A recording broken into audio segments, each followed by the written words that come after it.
War Report coming live every Tuesday at 7 with Steve, Cat, Ryan, Amanda, and Eric. And the voice of NEW, Vince Berry. Hitting all the topics like a clothesline flurry. Turn up your speakers and hear them out. You can listen from your car, even on your couch. They too raw, who NXT? Handing out SmackDowns, follow on IG. Plus, it's sponsored by Tag Me a Date. Go to YouTube and sub now for every update. It's all wrestling here. No safe space, now listen in. Time to hear from some of the greats. This is my brutality!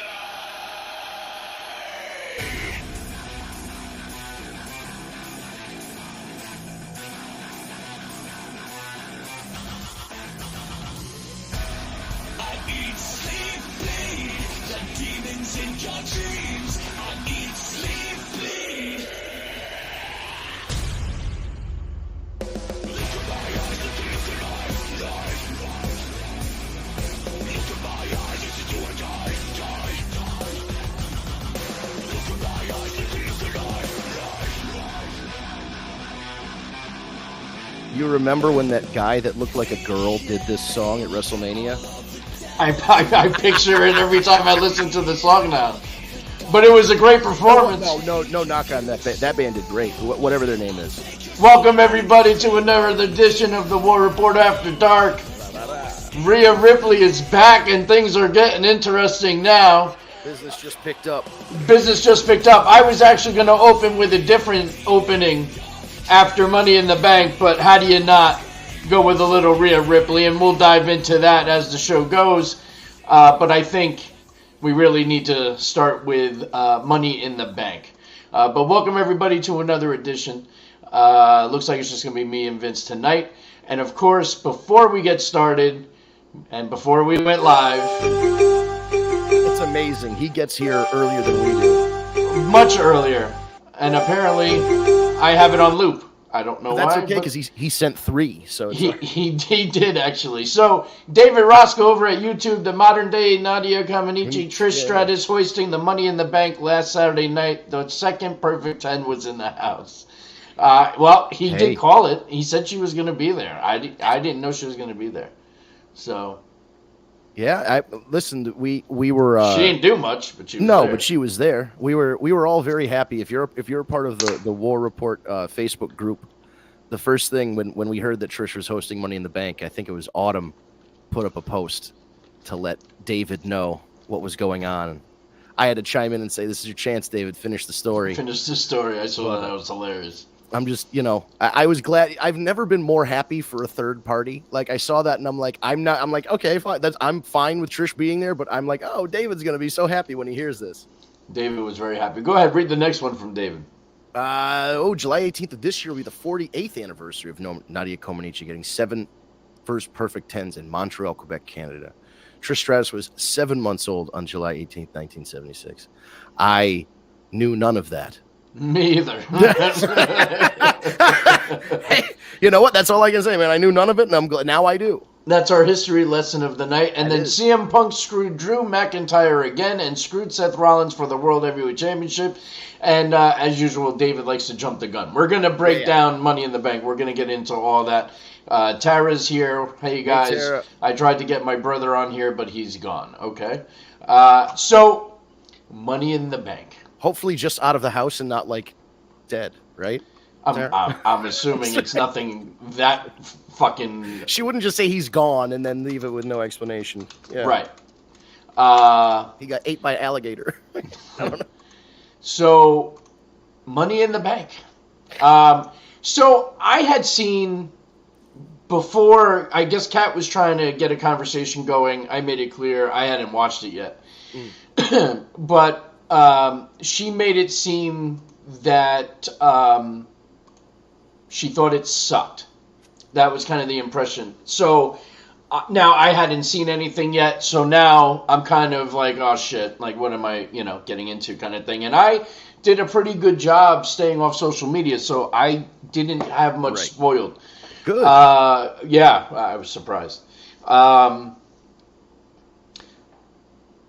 I actually didn't think it was a bad pay-per-view. I thought it was a decent Money in the Bank. I thought a lot of the matches were good. There were some things that were questionable, and I'm sure you know what I'm referring to, and we'll get into that too. But I think overall, the Money in the Bank matches were great. The pop Chelsea got, by the way, was unbelievable. That might be the biggest pop I've ever heard Chelsea get, and she put on a hell of a performance. I would also like to point out that Zoe Starks, as promised, got an ass whooping. A Takamichi driver through the fucking bro. I jumped up and popped. That was the best spot of the whole match because it was so painful. That looked like it sucked for everybody involved. I just, as long as it sucked for her, I was a happy guy. But Noku driver through a ladder is that's an insane spot in a men's match, let alone a women's match. That's a dangerous spot. And it looked it was unbelievable. But overall, again, I liked Money in the Bank. I didn't think it was a bad pay-per-view. Again, there were some things that were questionable, but for you, overall, was it as bad as what it was being made out to be?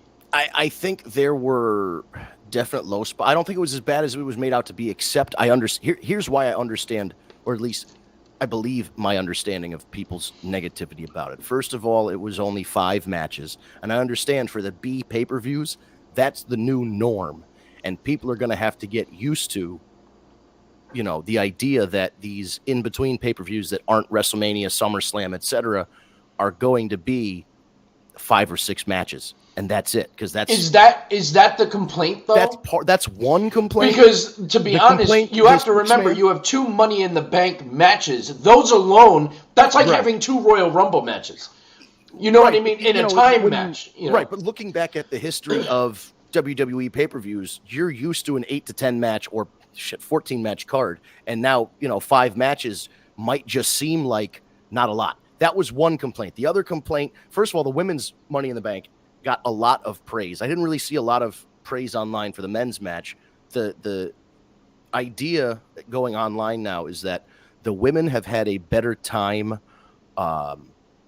with the gimmick matches lately, the War Games and the Money in the Banks and the Rumbles, that they're outshining the men, the Elimination Chambers, stuff like that. The 6-man, I think, the ending, the botches, the overall just way that turned out, I think, set a lot of people in the wrong direction.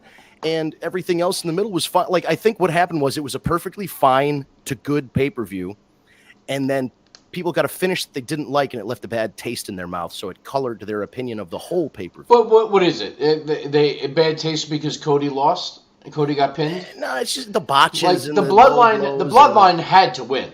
Oh, no, they definitely had to win. And the other one, that the finish to the men's championship match, that got a lot of criticism. Well, so that got more criticism than the bloodline. But the bloodline one was the bad low blow that didn't connect, and there was just a couple things in that match that people were not. Again, it was it was a fine match. It was just what you would expect from those guys. But I want to circle spots back. Got people upset. Yeah, go ahead. I want to circle back to Rollins and Damian. Yes.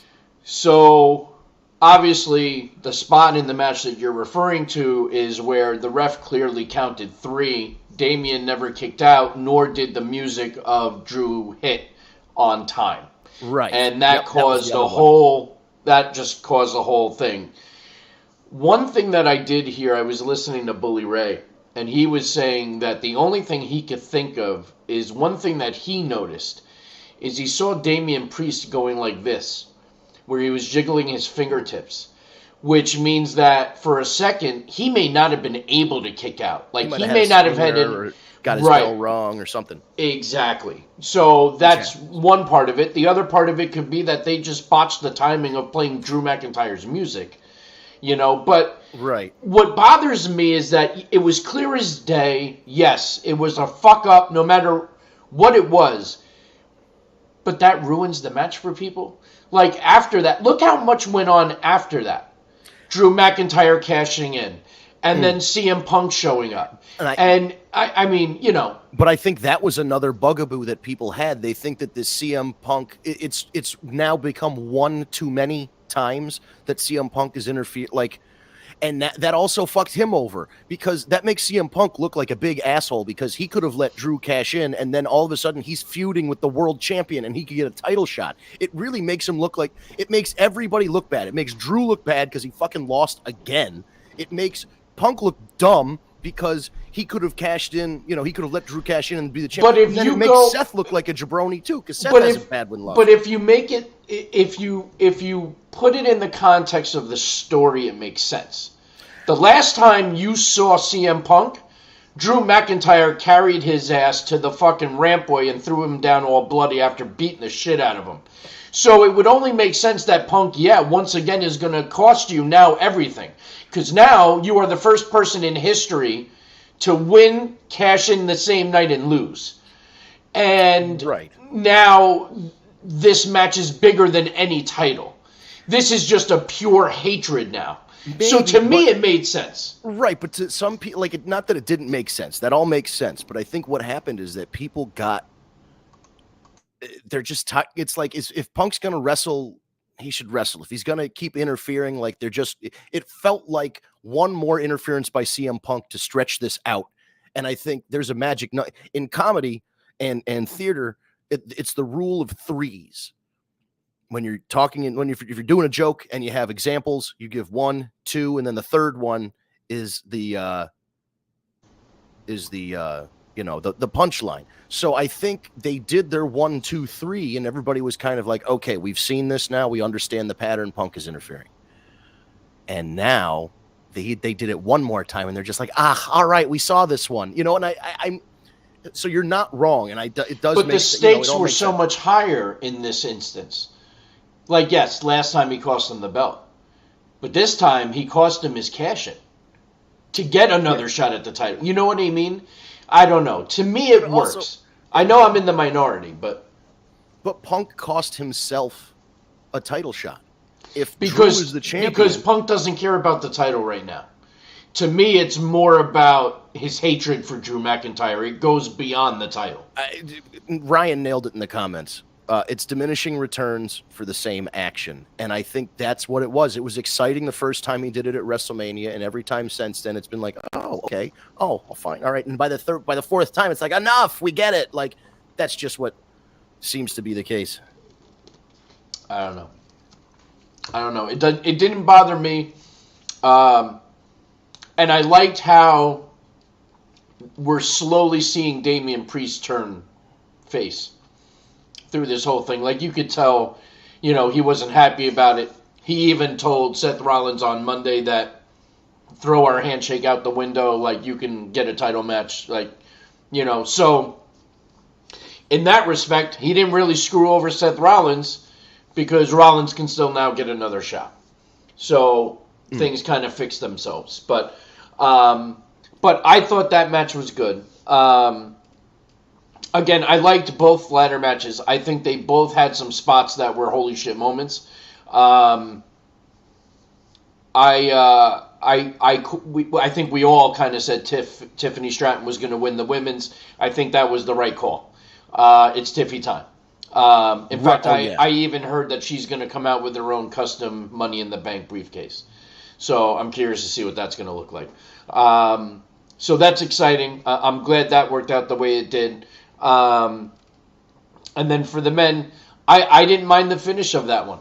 I thought it was well done. I think the women's match was, like I said, I think that's the best. The women's Money in the Bank was the match of the night. The finish was correct. You know, yes. A lot of stuff was fun. Like, I don't think a lot of stuff was particularly wrong, but I also think that, like, a couple botches in a couple of your big matches ends up souring people's perception of the entire show, and that's always been the case. When the big low blow that's supposed to turn the tide of your main event 6-man match with the world champion in it misses by a country mile, and like that, it's clunky. It's not that it's bad, but it's just like the botches kind of take you out of the suspension of disbelief you have that it's all a show, and then when something like that happens, you go, oh, all right, yeah, we're back into reality land. So I don't think it was a bad show. I think what else am I missing here?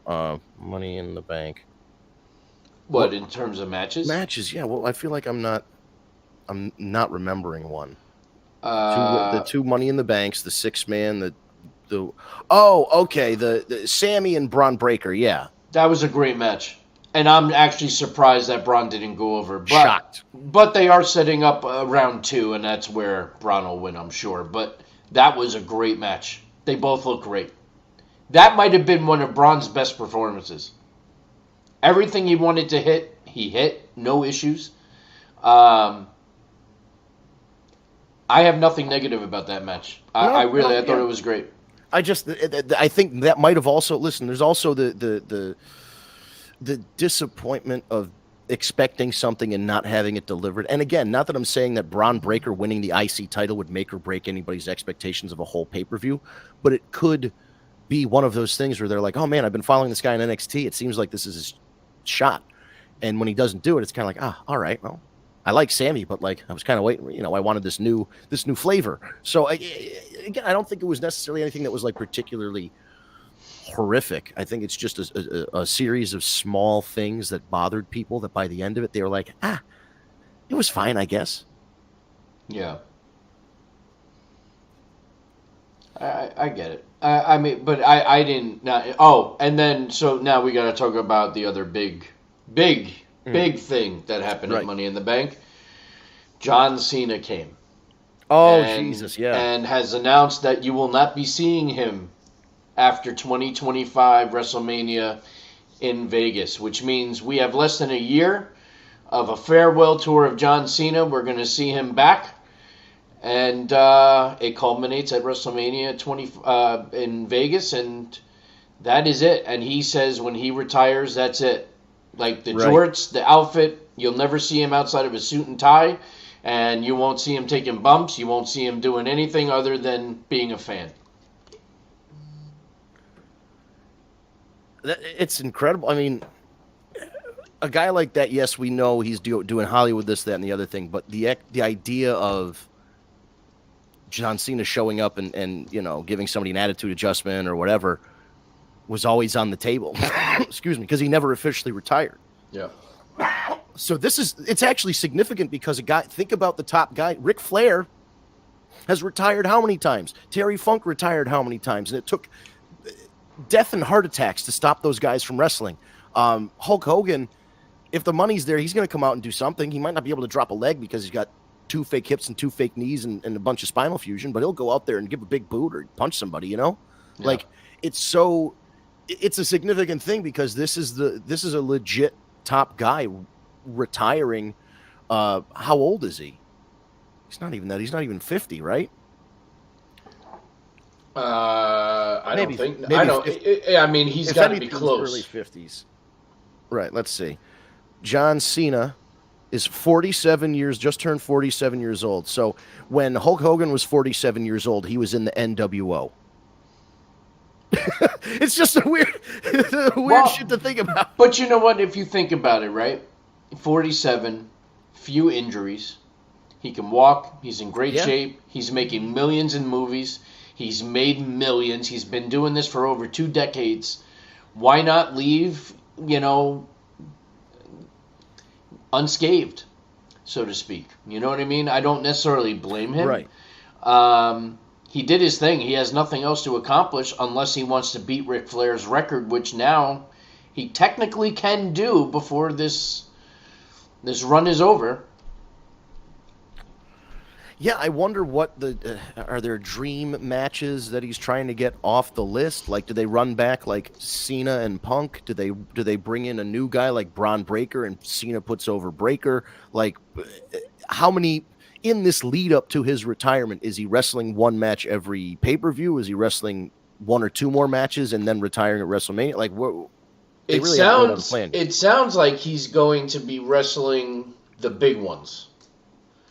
Okay. Like, he made mention of the Rumble, the Elimination Chamber, Mania, maybe SummerSlam. I mean, there's time to put something together for SummerSlam if they wanted to. So, interesting. It's an interesting development because traditionally, Maybe Cena joins the board at TKO. hey, weirder things have happened. Now You that imagine Triple H, The Rock, Cena running everything? It'd be crazy.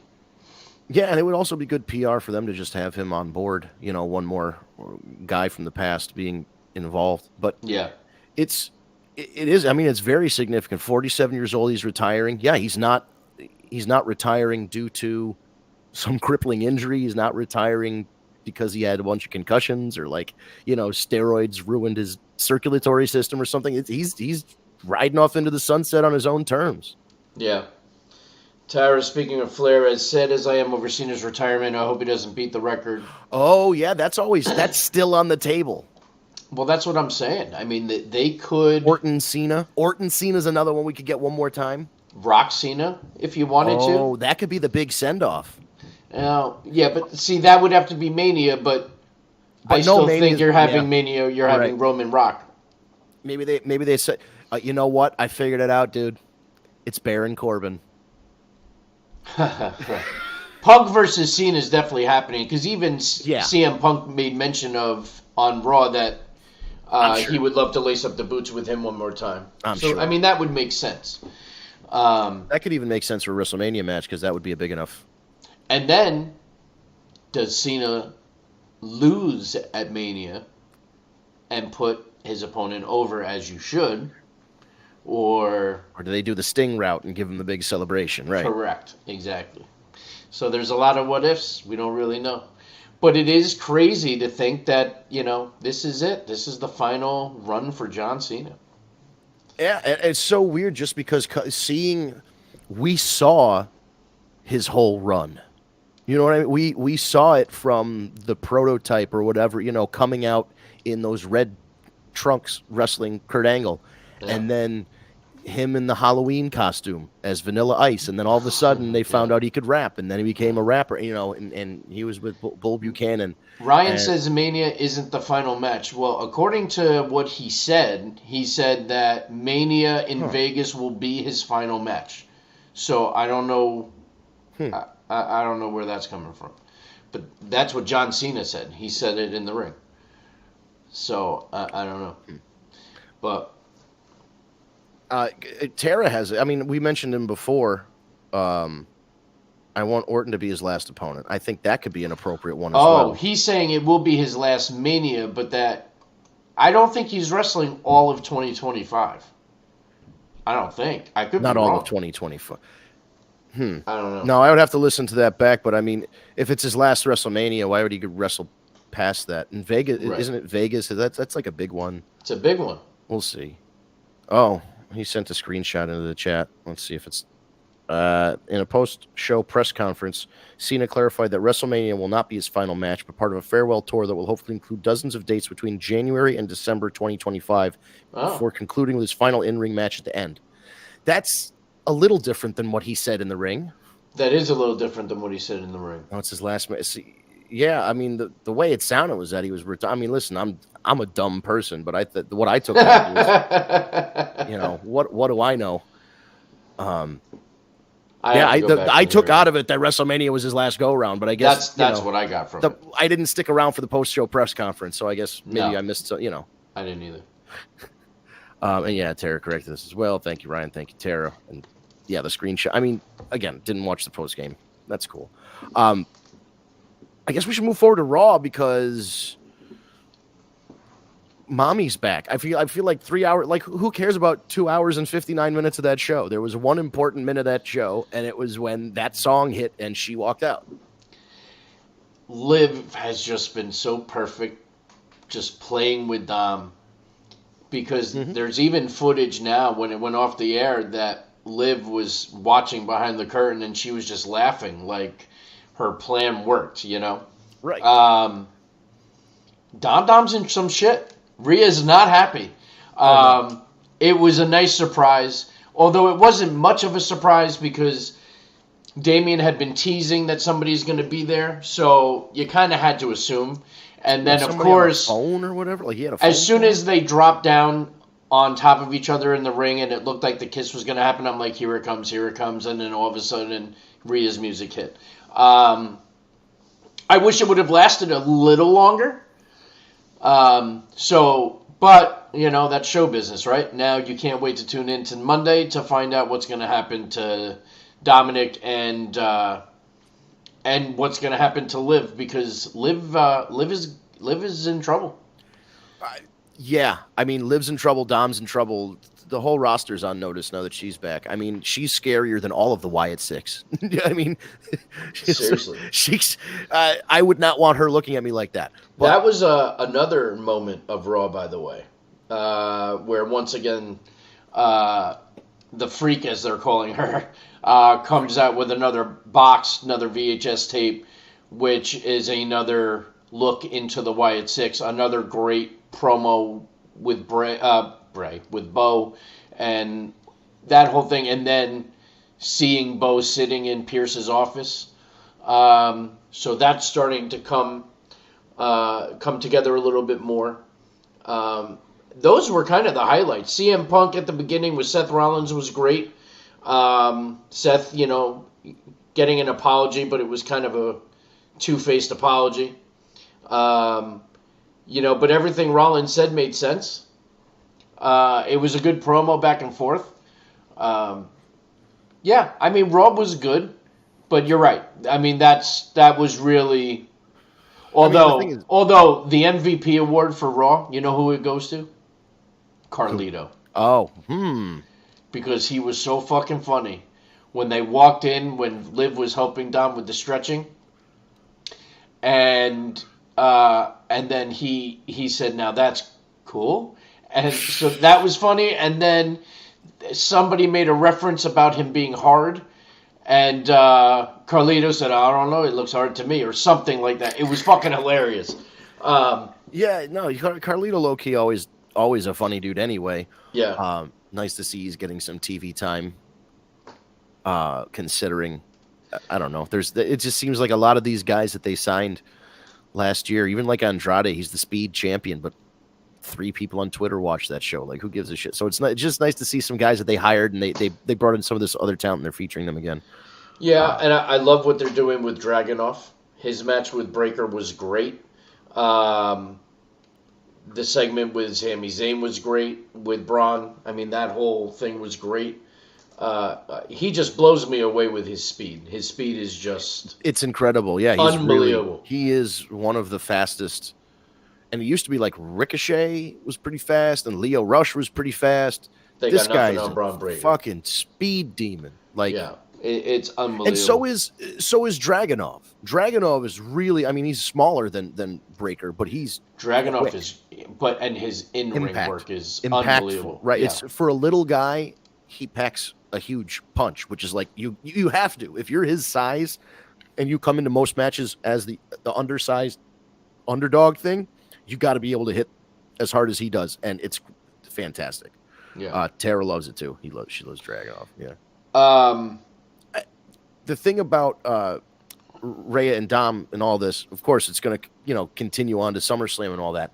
Rhea is going to be mad at him initially, for sure, and it might even be that at one point he's reluctantly kind of with Liv, like he kind of wants to be with Rhea Ripley, but she doesn't want him, so he like goes with Liv, and then I think eventually they get back together, but it's going to be, we're going to have some twists and turns. I think this is going to go different. I think Rhea is done with him, and Liv, it's going to come out that she never wanted Dom. She did this just to fuck with Rhea, so she's not going to want him, and now Dominic has lost everything. He lost his mommy, he's probably going to lose Judgment Day, and he never had Liv. So now what do now what? Now maybe he goes back to his daddy. Oh. Hey, I fucked up. I want to be with the LWO, some shit. I don't know if you could ever turn Dominic face at this point, but it's a way they could go. Right. I mean, I think the way to turn him face is to have it come out that Liv was manipulated, which, she was, but that she never wanted him in the first place, and that causes him to reunite with Rhea Ripley. And even if that's just a temporary thing, or is a way, because I mean, I think there's a path where if they turn Dom face and he's with Rhea Ripley, they do the Eddie China thing for a little while, and then he can join, like, after becoming Latino Heat, he can join the LWO. You know what I mean? Like, I don't know. I feel like there's, like, she can't just be done with him. You know what I mean? I feel like there has to be more to this. Yeah. Well, we have to see where it goes. We'll find out more on Monday, I guess. What else from Raw? I don't think. No, I mean, what was the has there been any movement with the World Championship thing? I'm trying to remember, you know, because of the botch and the supposed 3 count that Seth got and all that. Have they discussed any of that? They didn't really discuss it. It was just a backstage segment with Damian and Seth where, you know, they kind of had some respect to each other, and then Damian was kind of like, hey, listen, that handshake agreement we had, throw it out. Like, you want a shot, you got a shot as soon as I'm done taking out Gunther, which now I'm excited because I don't know that Damian survives Gunther. I mean, listen, I don't think he should. I think if Gunther's challenging for the World Championship, he needs to win. He should win. Yes. And it does more bad for Gunther than it does good for Damian Priest, Damian Priest to beat him. Because then people are going to be like, come on. Like, listen, Damian Priest's a big guy. He's the world champion. He's beaten Seth Rollins, blah, blah, blah, all this stuff. He's a legit top guy main eventer. But then Gunther has just run through everybody. And for you know, the next big match that he has, you know, big pay-per-view going from WrestleMania to SummerSlam, losing the IC title at Mania and then losing your first World Championship challenge at SummerSlam is like, it's not a good look. It doesn't set you up. It doesn't set him up for success. And again, this is a guy that you don't even have to have him challenge for a world title at any point, because the idea of beating Gunther is the same as Brock Lesnar. Brock Lesnar didn't necessarily need a title. Somebody had to beat Brock Lesnar, and that was just as impressive as winning a title. And basically what I'm saying is they can heat him up whenever they want and have him challenge for a world title and have him, and he should win it. And honestly, maybe I would have picked a different opponent for Damian at SummerSlam, somebody that he could beat and it would be credible, also like not Gunther. And then eventually when they're ready to take the title off of Damian, it's got to, like, it can't just be Seth, Drew, Punk, like this whole fucking bouncing around thing. It can't be that. Damian has to should, at least in my estimation, should put over Gunther whenever they're going to have that happen. And then it's Gunther's title, and they treat Gunther like Brock. He just comes in, he chops everybody down, and you have to survive the match with him. You know what I mean? Like, that's the way they have to. They can't just treat Gunther as big, foreign guy who's hard to beat, but if you try really, really hard, you can beat him. Like, the Sami Zayn victory should be a once-in-a-lifetime fucking thing. You know what I mean? Like, when you beat Gunther, it should be like you just climbed Everest or something. It shouldn't just be, Damian Priest beat Gunther, and, like, now he's going to go have a match with Shinsuke Nakamura next month or some shit. You know, I get that. Because after you beat Gunther, who cares who's your next challenge? Like, you beat the guy that should be the champ. Like, nobody else. What, you're going to have Jey Uso challenge Damian Priest? And then Jey Uso is not, he's good, but he's not in a position where he should be world champ right now. Maybe down the line, but not right now. I think the reason why he hasn't won any singles gold at this point is because they're getting ready to go back to the OG bloodline. Yeah, everything I'm hearing is that Roman is on his way. It's coming sooner than later. Wow. So if that's true, have both Usos back, maybe bring in Sami Zayn. It doesn't have to be permanently. Sami, you can just come in for War Games or Survivor Series or whatever, and then, you know, just like help and then leave. I mean, listen, we said this before. To have an honorary Uso, as a face, it's going to be amazing. He's going to get them to break over and over again. It's going to be great TV. And, I guess the question I have to ask is, are we just now on a countdown clock to Roman taking the title off Cody? I think... I or don't. do you think the bloodline occupies his time so much? Like, I think the bloodline is going to occupy the time. It's going to right now. He's got to fight for head of the table.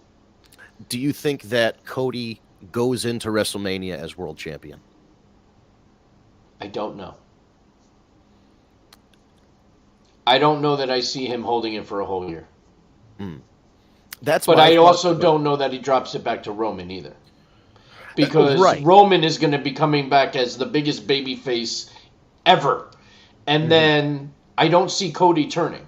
Right. So he'd have to drop it to somebody who'd then drop it to Roman, maybe. But again, if we think about it this way, SummerSlam, if Roman returns at SummerSlam, he's not wrestling necessarily. The big matchup is going to be probably War Games at Survivor Series. That's in November. And do we pencil in Roman versus The Rock for the real head of the table at WrestleMania 41? So that puts both The Rock and Roman Reigns out of contention for Cody's title if Cody still has it.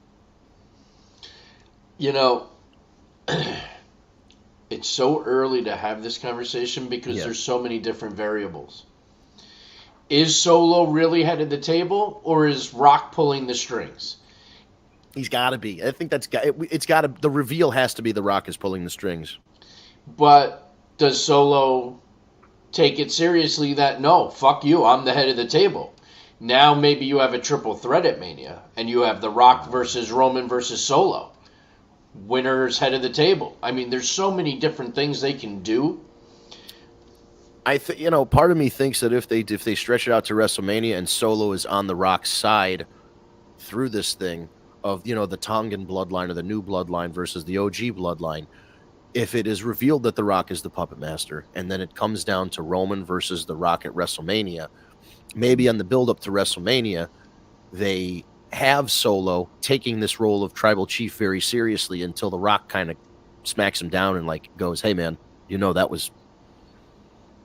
we said you were the tribal chief, but it was really me the whole time. You know that, right? You were never the tribal chief. And then that causes Solo to turn on The Rock at WrestleMania and cost him the match against Roman. And then that sets you up for The Rock against Solo whenever they want to heat that up. I'm available, guys. I live in Connecticut. I can move to Stamford. I can commute to Stamford. I can do this really easily. This is not hard. There's so many different directions it can go. So we'll have to wait and see. But that's what makes it great. I just wonder who... We keep saying this, who's the next guy up for Cody? Because, well, you know what? Fuck who's the next guy for Cody. I got one even better for you. What's that? Who's Solo's wise man? Oh, well, did you hear you heard the rumor last week? I don't know if there's any truth to it. Quiche? No, Armando Estrada. I heard that rumor, but is he even still actively doing this? I think he does indie stuff. That would and be even amazing. if he's not active, if you got if you were retired and they called you, you don't come back. I would be there in a minute. The son of the Samoan bulldozer, you know what I mean? He can sell that shit. He was awesome. Yeah, he was. Listen, Umaga was a beast, but they didn't let him cut promos. They didn't have him cut promos. Having Armando Estrada with him put that whole act over the top. Oh, yeah. Because it was the intensity and the wrestling ability and the look and the menacing of Umaga. And then you have this guy hyping him up. And he's just sitting, Umaga's just sitting there growling at you and yelling in Samoan. And you can't understand him. And then you just got this other guy insulting you in a Cuban accent.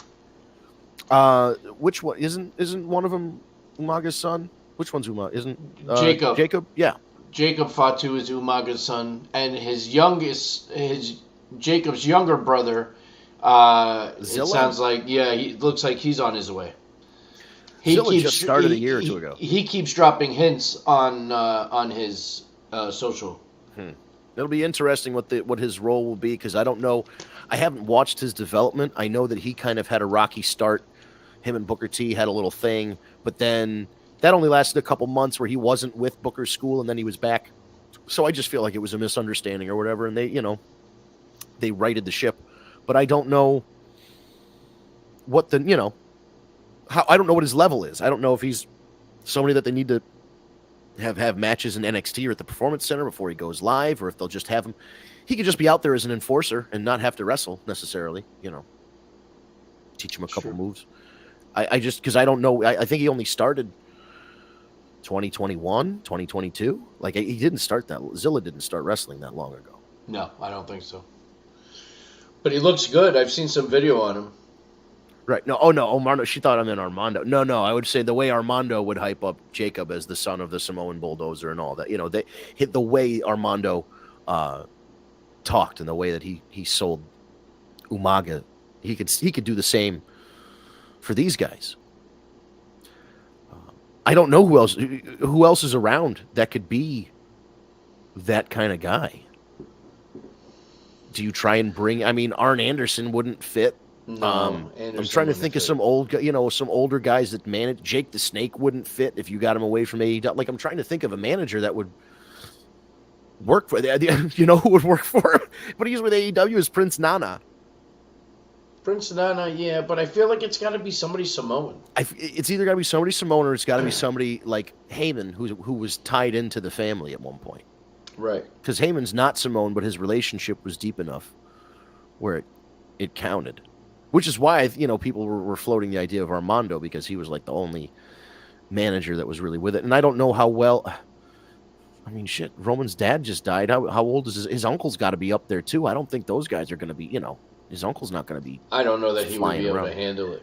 Right. Travel. That's what I'm saying. So, like, I don't know who unless they bring in like the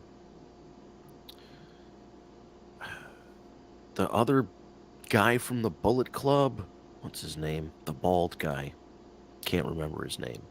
But he was another big Tongan guy, and he could like kind of maybe be their wise man. What's his name? I'm gonna find out. And that's just assuming they're gonna have a wise man. But yeah, but it would almost make sense for them to have to have their own kind of wise man. I think so. Yeah.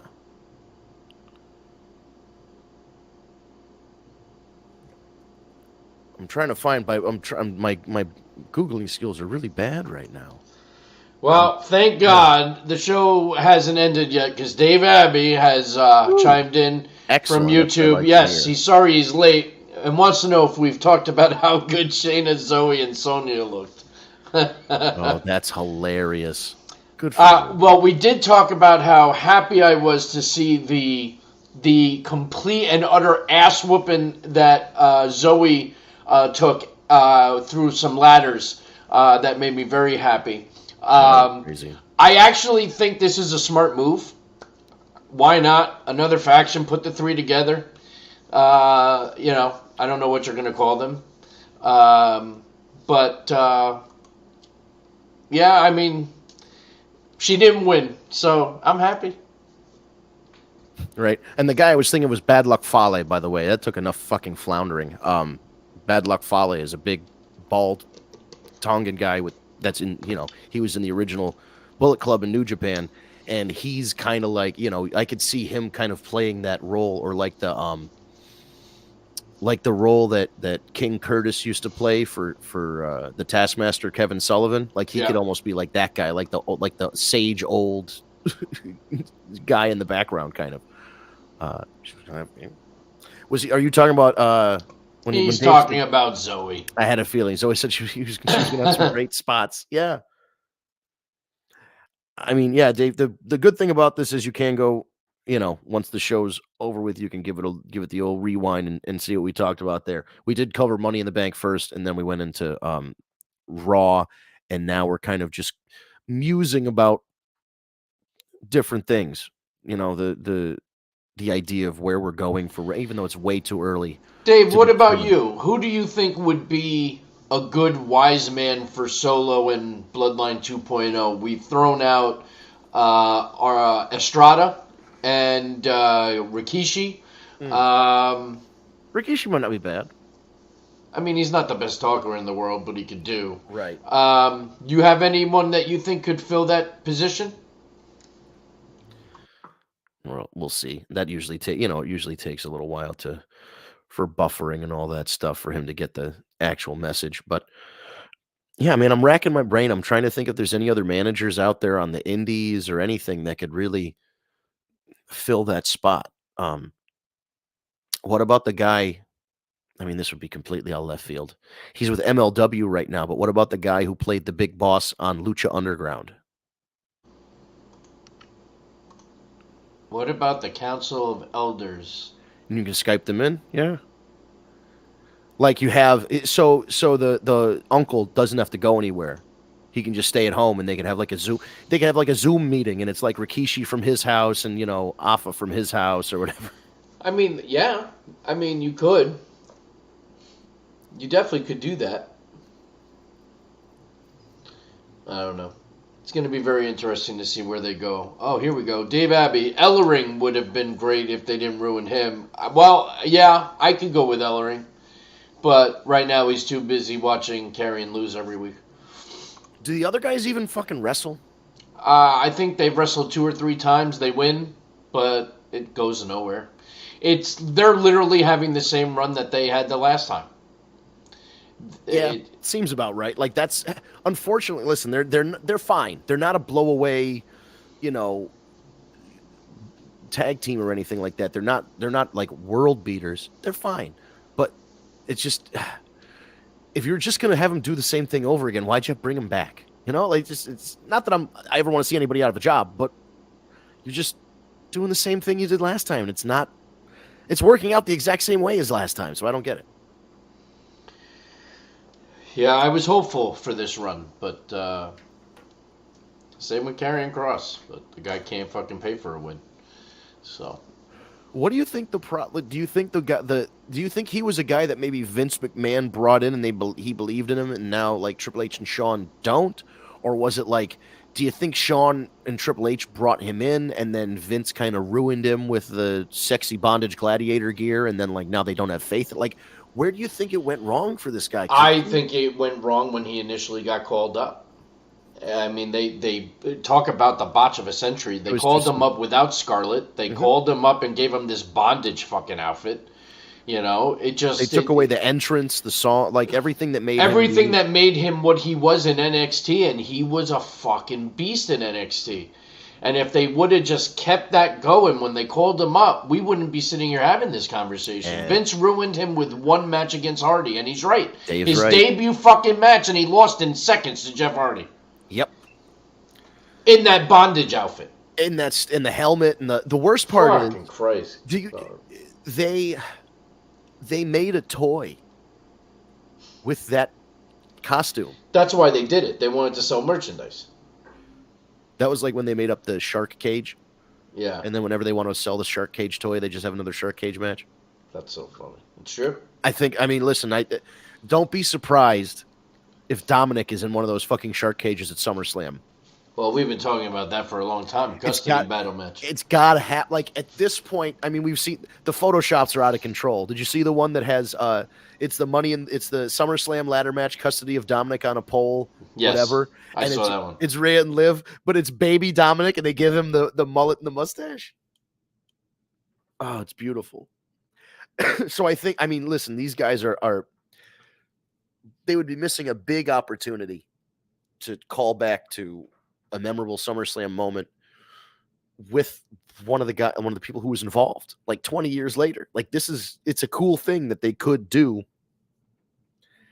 And I think it would almost never, there would be a 0% chance of it happening if Vince was in charge. Like he'd tease like it was going to happen and then have them like break the ladders on Monday Night Raw, and then they just have like a fucking regular ass match at the paper. You know what I mean? Like Vince would find a way to fuck it up. But I think these guys see opportunity. And I think if the internet can will anything into existence, they should be able to will another custody of Dominic match into existence. I would love to see it. Dave Abbey, what's with Baylor and Priest? I mean, they're definitely teasing animosity between them. It just looks like Finn Balor's tired of taking orders. I mean, this is definitely leading to a Damian face turn, leaving Judgment Day, going on his own, and he's going to feud with Finn Balor. And ultimately, they're going to fight for that title. If he gets through Gunther, I guess. Or if Finn Balor costs Damian Priest the match, that's how you start that feud.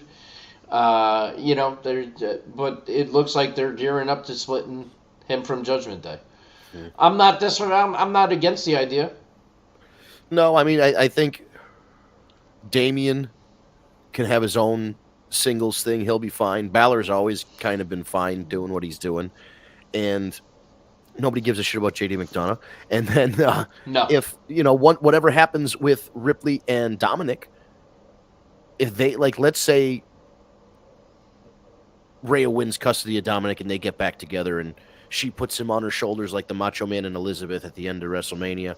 And he's going to be Elizabeth. Exactly. That's what I'm saying. He's going to be Elizabeth. And she's, let's say that happens. They can just spin them off. They don't have to be Judgment Day. They can be their own deal. They can just be Rhea and Dom. They can come up with a cute little name for them. I'm sure they could. What did they call? Did they just call them Latino Heat and Mommy? Or what did they call China and Eddie when they were together? Did they have they were just Latino Heat. Okay, yeah. So, I mean, I feel like they could just do that. I really think that nostalgia is in right now. Throwing back to Eddie Guerrero with the Latino Heat thing, having Dom. Would be great. Dom in the Eddie role and Rhea in the China role. I think it would be great. And what would be even funnier is if it kind of ends the same way, where Rhea and Dom both want to challenge for the IC title. That would be hilarious. I don't think they go that far with it, but I think there's too much money in those two staying together, or at least being in the same feud for a while, that they can't. They're not going to break them apart. I'm really hoping by the end of the SummerSlam feud with Liv that they're back together, and then they can split them up down the line. But I just think there's money on the table. I do like them together, so I'm with you. I hope they keep them going, but time will tell. But all right, well, we are getting up there already. It's already close to the top of the hour. Anything else we want to get out before we take it home for the night? So Dynamite Rhea doesn't need Dom, and it's a great way to turn her face. I mean, she's already face. That roof flew off the building. But I do hear what he's saying. But if she officially dumps him, then she's bigger. But I think that I think them getting together, in the SummerSlam moment of them reuniting would be a great moment. And then I think she could definitely dump him and get a big babyface reaction on a Raw one night. You know what I mean? Like leading up to and then, like I said, if he wants to spin off to the LWO or the other generic Hispanic evil people group, because apparently there's a bad Hispanic group and a good Hispanic group. I don't know. It seems like the members are interchangeable sometimes. Mamacita, that was what he called her, Mamacita. Yes, Mamacita. That was true. So, but okay, so Dynamite. It's going to be the finals of the Owen Hart tournament for the men's and the women's. It's in Calgary. They have the nephew of the Dynamite Kid wrestling against Takeshita.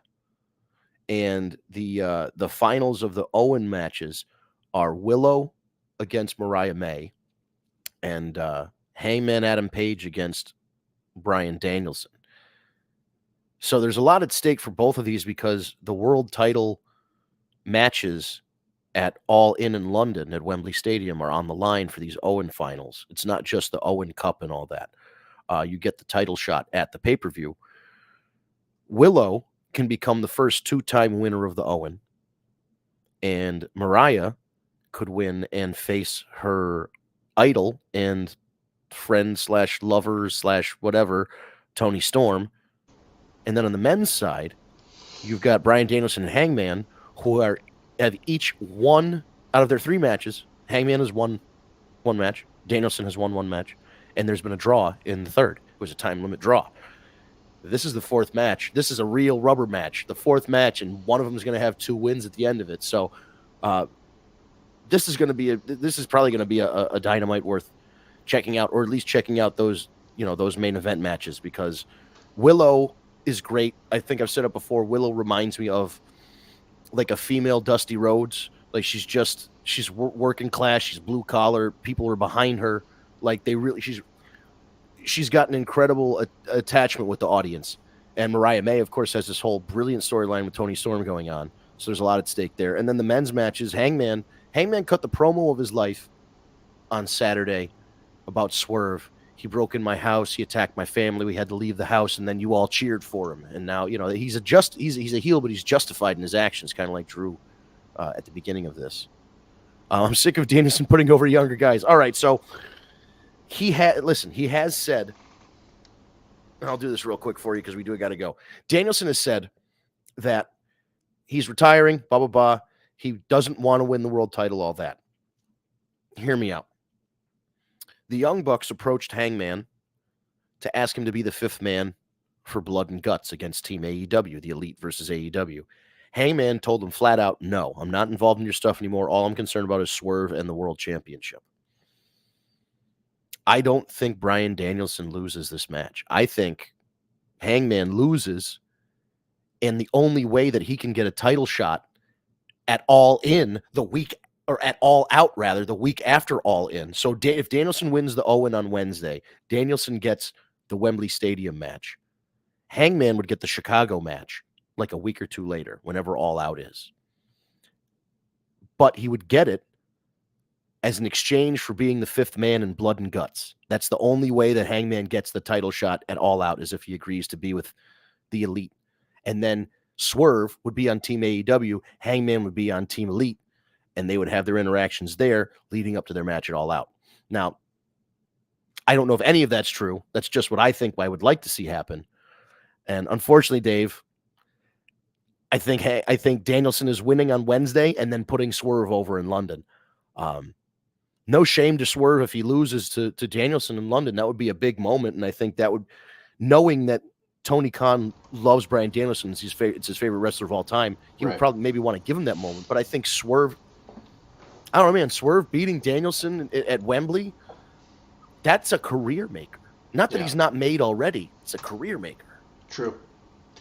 And Dave does not disagree. And on that note, we're on the top of the hour. Very rarely do we end on a note where everybody agrees with each other. Holy shit. That's true.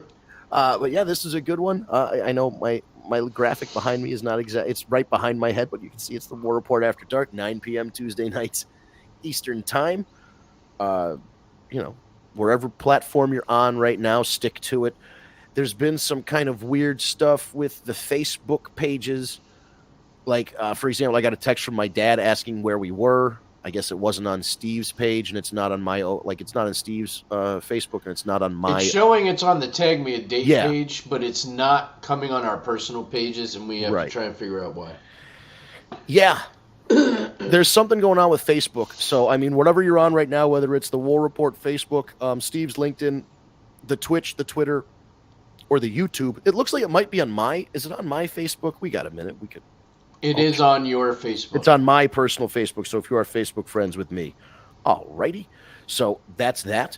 Basically, what my advice to you is whatever platform you're watching on now, that's the one you should tune into next week. It wasn't on my page. Yeah, see, there's something going on with it. I had a feeling.